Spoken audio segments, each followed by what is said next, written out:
Selamat sore pemirsa, Presisi Utama kembali hadir untuk Anda di edisi Rabu 18 Juni 2025. Selama 1 jam ke depan kami telah menyiapkan sejumlah informasi terkini. Bersama saya Ibtu Ines, kita lihat dulu 3 berita utama sore ini. Direktorat Reserse Cyber Polda Metro Jaya berhasil mengungkap kasus penipuan online dengan modus email business compromise.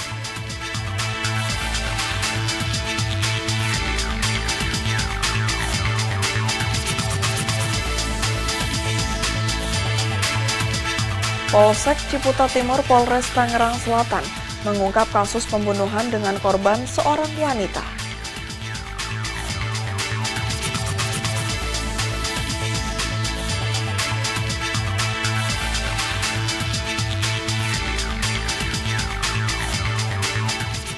Kelompok kriminal bersenjata pimpinan L.Kius Kobak kembali melakukan penyerangan di Yahukimo, Papua Pegunungan.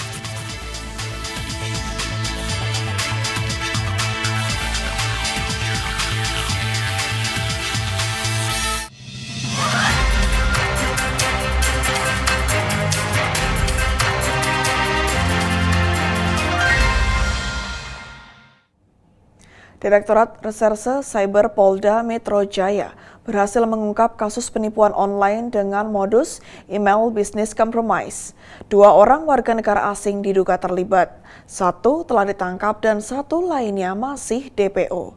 Nilai kerugian yang berhasil digagalkan mencapai 36 miliar rupiah. Direktorat Reserse Cyber Polda Metro Jaya berhasil menggagalkan penipuan online dengan modus email business compromise. Hasil pengungkapan ini diumumkan dalam konferensi pers pada Selasa 17 Juni 2025.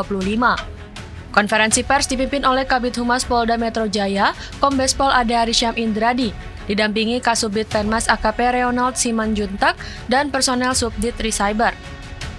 Kasus penipuan berawal dari transaksi antara 2 perusahaan PTJ dan PTS, di mana PTJ menerima email palsu yang mengatasnamakan PTS meminta transfer sejumlah dana sebesar 2,2 juta US dollar atau 36 miliar rupiah. Setelah transfer dilakukan, PTJ menghubungi PTS, namun pihak PTS mengaku tidak pernah memberikan instruksi tersebut. Setelah dilaporkan ke Subdit Tricyber, polisi bergerak cepat.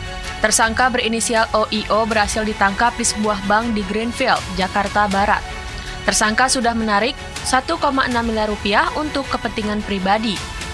Sementara itu, tersangka kedua berinisial OCJ masih dalam pengejaran. Ia masuk DPO dan diduga masih berada di Indonesia. Kedua tersangka diketahui merupakan warga negara asing berkebangsaan Nigeria. Dari penyelidikan, peretasan email telah dilakukan sejak November 2024. Tersangka sudah menguasai atau membajak email PTS ini sejak November 2024. Kemudian dia mengamati percakapan email antara PTJ selaku korban dan PTS selaku mitra bisnisnya, mengamati email percakapan itu. Setelah ada percakapan tentang adanya suatu transaksi keuangan dari PTS kepada PTJ, disitulah dia masuk bertindak dan mengarahkan transfernya kepada rekening milik tersangka di sebuah bank. Setelah dilakukan transfer sejumlah 36 miliar rupiah, karena diminta oleh pelaku itu 2,2 juta sekian US dollar atau sekitar 36 M. Ditransfer, setelah ditransfer akhirnya PTJ diberitahu bahwa dana pembayaran belum diterima oleh PTS. Sehingga akhirnya membuat laporan PTJ yang akhirnya berhasil diungkap. Atas perbuatannya, para tersangka dijerat dengan UU ITE dengan ancaman 8 hingga 12 tahun penjara. Polda Metro Jaya mengimbau masyarakat untuk lebih berhati-hati dalam melakukan komunikasi bisnis via email atau media online lainnya. Dari Jakarta, Jelang Baskara, Rizky Firmansyah, Polri TV. Polsek Ciputa Timur Polres Tangerang Selatan mengungkap kasus pembunuhan dengan korban seorang wanita. Pelaku yang diduga suami korban berhasil diamankan polisi. Seorang wanita berinisial RK, 25 tahun, tewas bersimbah darah usai dibunuh suaminya di Ciputa Timur, Tangerang Selatan. Pelaku berinisial JN, 37 tahun, saat ini telah diamankan polisi. Peristiwa pembunuhan ini terjadi di rumah kontrakan di Jalan Rusa 4, Kelurahan Pondok Raji, Kecamatan Ciputa Timur, Tangerang Selatan, Selasa 7 Juni 2025 pukul 1 dini hari. Korban ditemukan polisi dalam keadaan tewas. Pelaku diamankan oleh warga saat hendak meninggalkan rumahnya. Pelaku sempat berusaha kabur dengan menggendong anaknya yang masih kecil. Dengan adanya peristiwa pembunuhan ini, warga langsung melapor melalui layanan 110. Polsek Ciputa Timur langsung bergerak ke lokasi dan menemukan korban sudah meninggal dunia. Dapat kami sampaikan bahwa benar tadi dini hari Polsek Ciputa Timur menerima laporan dari masyarakat terkait dengan dugaan sebuah peristiwa pidana yang awalnya dilaporkan di layanan hotline kami oleh rekan-rekan Pokdar Kamtibmas dan juga layanan di call center kami di 110. Peristiwa kekerasan dalam rumah tangga yang diduga korbannya ini meninggal dunia. Jadi kami dari kepolisian Polsek Ciputa Timur sesuai dengan amanah warga dan sesuai dengan tugas pokok kami memberikan perlindungan, pengayoman dan pelayanan kepada masyarakat, kami hadir merespon cepat setiap pengaduan warga. Pelaku saat ini masih dalam pemeriksaan di kepolisian. Penanganan kasus tersebut telah ditarik ke Polda Metro Jaya untuk pendalaman lebih lanjut. Dari Humas Polres Tangerang Selatan melaporkan untuk Polri TV. Dan untuk mengetahui bagaimana perkembangan kasus suami yang diduga bunuh istri di wilayah Polsek Ciputa Timur, Polres Tangerang Selatan, kali ini kita telah terhubung dengan Kapolsek Ciputa Timur, Kompol Bambang Askar Sodik. Selamat sore Pak Bambang. Selamat sore Mbak Ines. Baik Pak, mungkin dapat diceritakan awal mula warga melaporkan kasus pembunuhan ini Pak, silahkan. Baik, terima kasih Mbak Ines atas waktunya. Memang benar kami dari Polsek Ciputa Timur, Polres Tangerang Selatan menerima laporan dari masyarakat terkait dengan awalnya itu adalah kekerasan dalam rumah tangga yang kemudian kami dari kepolisian selaku representasi negara hadir dalam merespon cepat aduan dari masyarakat, hadir ke TKP yang berada di Jalan Rusa 4, Kelurahan Pondok Raji, Kecamatan Ciputa Timur,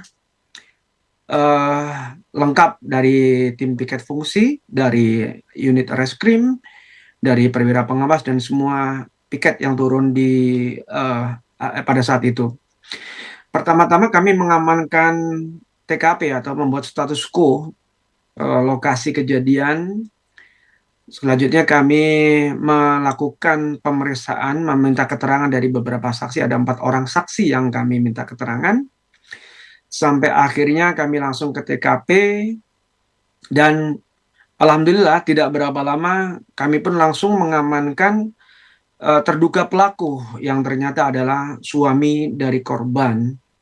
Dan saat itu juga kami melakukan penggeledahan dan ditemukan senjata tajam ya, jenis pisau yang ada di badannya juga kami amankan dan kami pada saat proses penggeledahan di rumah kontrakan tersebut, itu kan rumah kontrakan Mbak Ines ya. Jadi kami juga menemukan satu bila pisau yang besar, pisau daging yang besar itu tergeletak juga di sekitar situ. Dan kami sudah pada saat masuk pun melihat korban yang adalah istri dari tersangka JN ini sudah ada di kamar dengan posisi sudah ada luka di bagian leher ya. Dan saat itu juga kami menghubungi tim identifikasi Polres Tangerang Selatan untuk bersama-sama melakukan olah tempat kejadian perkara. Begitu Mbak Ines. Baik, kemudian Pak, apa yang melatar belakangi kasus pembunuhan tersebut, Pak? Untuk saat ini penanganan perkaranya ada di Subdit Jatanras Ditreskrim Polda Metro Jaya Mbak Ines. Dan yang bersangkutan sudah ditetapkan tersangka. Untuk motif pelaku membunuh kami masih belum update Mbak Ines. Nanti kami minta kepada penyidiknya untuk update motif tersangka membunuh istrinya Mbak Ines. Baik. Kemudian apakah pelaku memang sempat akan melarikan diri atau seperti apa, Pak? Jadi sebenarnya tetangga, ada 4 rumah itu, tetangga pun dari sore ya, dari mulai habis Isya itu sudah mendengar keributan. Ya mungkin ya keributan dalam rumah tangga dianggap hal yang biasa. Jadi dari mulai jam habis Isya 19, jam 7 malam sampai jam 11 malam itu mendengar keributan. Cuman setelah jam 19 itu, setelah jam 19, setelah jam 23 itu hanya mendengar suara tangisan bayinya aja Mbak Ines. Dan tetangga pun pada saat itu pun disamperin sama pelaku, menyampaikan ada namanya Bapak Ipung ya, Pung, gua udah bunuh si, nyebut nama istrinya lah, gua nyebut nama istri, gua udah bunuh si N nih, terserah lu mau lapor polisi boleh ataupun lu lapor warga silakan aja, terserah lu lah Pung. Itu saat itu juga saksi itu laporkan ke kami, ke layanan hotline kami dan layanan 110 Pak. Saat itu juga langsung kita tidak lanjut, kita respon cepat. Itu jam 1 malam, jam 1.20 kalau nggak salah kami terima itu. Baik. Baik Pak, mungkin ada pesan yang ingin disampaikan kepada masyarakat mungkin mengenai layanan 110 atau mungkin laporan warga yang mungkin agar segera ditindak cepat oleh personel Polsek Ciputat Timur. Silakan Pak.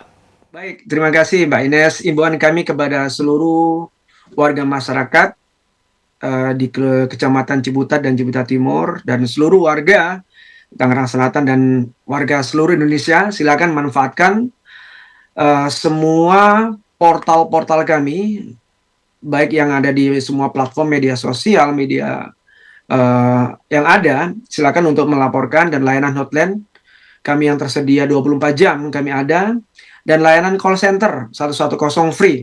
Mari kita bergerak bersama untuk menciptakan situasi Kamtibmas yang kondusif, dengan berperan aktif untuk melaporkan semua hal kejadian terkait dengan Kamtibmas di wilayah kita. Karena partisipasi masyarakat adalah peran penting untuk menciptakan situasi Kamtibmas yang kondusif. Itu aja Mbak Ines. Baik, terima kasih Kompol Bambang Askar Sodik telah bergabung bersama dengan kami di Polri TV. Salam presisi Pak. Salam presisi. Terima kasih, selamat sore. Assalamualaikum. Baik pemirsa, untuk berita berikutnya adalah kelompok kriminal bersenjata pimpinan LQ Skobak kembali melakukan penyerangan di Yahukimo, Papua Pegunungan. Pelaku kini kembali menganiaya seorang warga dengan senjata tajam hingga harus dirawat di rumah sakit. Peristiwa terjadi di Jalan Seradala KM2 Distrik Sekai, Yahukimo pada Selasa malam waktu Indonesia Timur.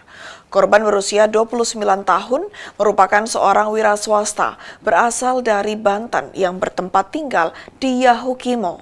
Saat ini korban masih menjalani perawatan intensif di RSUD DKI. Tanggal 17 Juni 2025 sekitar pukul 19.40 waktu Indonesia Timur telah terjadi aksi penganiayaan menggunakan senjata tajam terhadap seorang warga sipil bernama Ujang Supriyatna, penjual gorengan di Jalan Seradala kilometer 2 Distrik Dekai, Kabupaten Yahukimo. Insiden ini diduga dilakukan oleh kelompok kriminal bersenjata pimpinan LQ Skobak. Korban mengalami luka berat akibat senjata tajam di bagian dagu, pipi kiri, belakang kepala, dan lengan kanan. Saat ini korban tengah menjalani perawatan intensif di RSUD DKI. Menanggapi kejadian tersebut, TNI bersama gabungan personil dari Polres Yahukimo, Satgas Damai Karten, serta BKO Brimob langsung melakukan penyisiran dan pengejaran terhadap para pelaku di sekitar lokasi kejadian. Aparat mengimbau masyarakat tetap tenang meningkatkan kewaspadaan dan segera melaporkan bila menemukan aktivitas yang mencurigakan. Pemirsa, kami akan segera kembali usai jeda berikut ini.